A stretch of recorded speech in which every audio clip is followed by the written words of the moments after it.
What is up, ladies and gentlemen? Welcome back to the Brandon Coin YouTube channel. I hope everybody's having a great evening. It is October 31st, 2022. Yes, it is Halloween.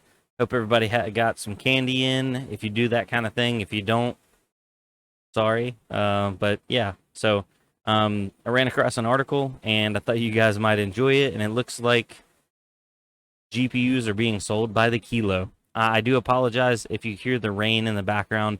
I do have the audio compression, whatever sliders mixed around until they wouldn't, the noise gate until it wouldn't show up, but it is storming its tail off outside.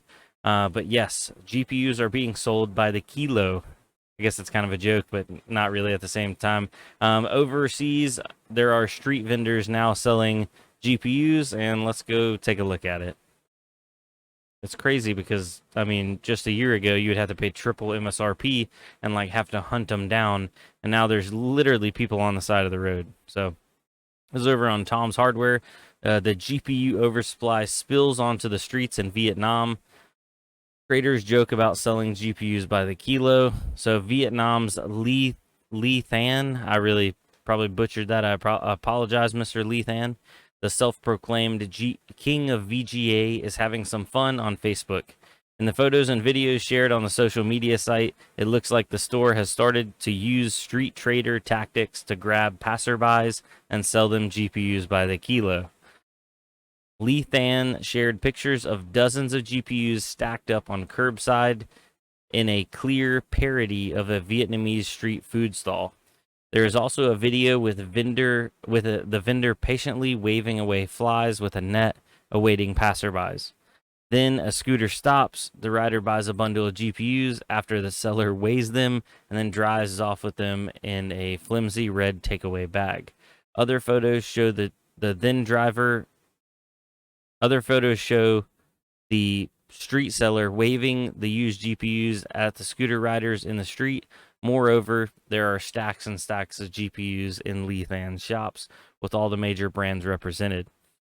There have been plenty of talk about graphics cards oversupply in the post-Ethereum GPU mining era. Indeed, we have seen consumer graphics card prices slide since this tech event. Even leading up to the death of GPU mining, the crypto business was running out of steam as coin valuations dropped, and recessionary forces starting to grip the world. The widespread ending of the pandemic-related lockdowns didn't do consumer electronics sales any favors, as did the squeeze on disposable income due to rising energy prices. And these were the pictures that I was looking at. Look, so he's just got, what's he got right here? Some MSI. Those are like Gaming X cards.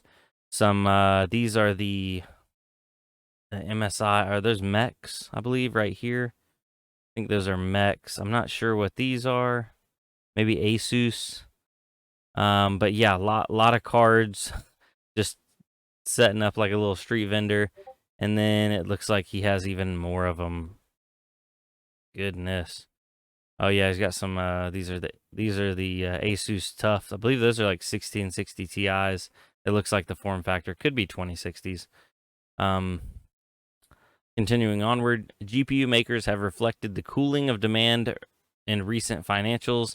As a result, most have a gloomy outlook for the coming months, but appear to hope for relief in the new year. In the case of Nvidia, the biggest discrete GPU vendor by quite some margin, it expects sales of its gaming and professional graphics processors to decline quarter over quarter. Well, yeah, that's because everybody that's been buying your graphics cards, whether they were a miner or not, for the most part, were mining on them. And if you weren't mining on a modern graphics card a year ago, you were literally losing out on free money. Like, free money. People are like, no, well, you know, you could tear it up or you had to burn electricity. For the most part, there was free money on the table.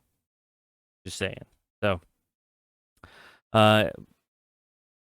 continuing onwards, it seems to be going well with its hot-selling 4090 and high-end accelerators to China before U.S. sanctions bite later in 2023. Yeah, that was pretty much the end of it.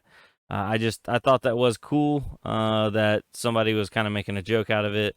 I don't think GPUs actually got sold by the kilo or by weight in general, but if they are being sold by weight, um, maybe I need to get me some because what I need some of those lightweight 3060 Ti's. That's what I need. Definitely would be staying away from Founders Editions because those bad boys are heavy. Now, going and checking out the market before we get off here, Bitcoin is at 20,000 or above 20,000. It's at $20,511. And with Ethereum right behind it, it saw a pretty good day yesterday. I think it spiked up and hit 1,600 or a little over 1,600. Right now, it fell back. It is $1,580. XRP, 46 cents. Dogecoin, holy smokes. Dogecoin is up 116% in the last 7 days. I would imagine that has something to do with the fact that the official buyout from Elon or from Twitter by Elon just went through, and Doge and Elon apparently kind of go hand in hand. But he's been doing some meme stuff over there, and yeah, Dogecoin is at 12.8 cents. Wow, ladies and gentlemen, wish I had more Dogecoin. Isn't that something that we can all say though? Cardano, 40 cents. Litecoin is at $55.11. It saw a nominal rise of 0.09% in the last hour. Ethereum Classic, $24.45. Looks like it's up 7% in the last week. Monero, it's up 4% in the last week, 149.99, so almost $150 right there. Flow, 160 or $1.68. About said 168.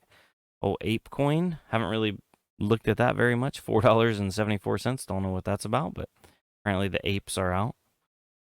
And I guess we'll round out the coins with ETHW or ETH Ethereum POW. $6.64, up 5% in the last 7 days. So, wow, it's actually in 66th position. I did not even know that. Checking on the profitability for GPU mining and using a 3060 Ti as our base at 10 cents per kilowatt hour. Pretty standard stuff here. Nothing is currently profitable on the mainstream. Looks like the closest thing to being break even, if you were to mine it and sell it right away, is Ergo still. Vertcoin right behind it, and then it looks like followed up by Expanse, Ubic, and Callisto, and ETHW behind that. So, ladies and gentlemen, that's pretty much concluding tonight's show. I wanted to thank y'all for coming out. I really do appreciate it. We got some big moves happening on the house. We've been putting in a lot of work, so hopefully you guys like updates on that. I also am working on some of the computer build videos, and some people were asking, when am I going to do a mining update video? I still only have 2 rigs mining, and I'm probably not going to be turning on any additional rigs until my house is up and I actually need heat inside the house. But I can't run anything inside my house yet until I get power, and they have to run my power line. So kind of one thing to the other. But yeah, I'd like to place a couple miners or strategically place some miners inside my house to help with heat output. I think that would be fairly beneficial. So anyway, OGs, Jellyfish, new guys, I want to thank y'all for coming out. I'll see you on the next one. Adios.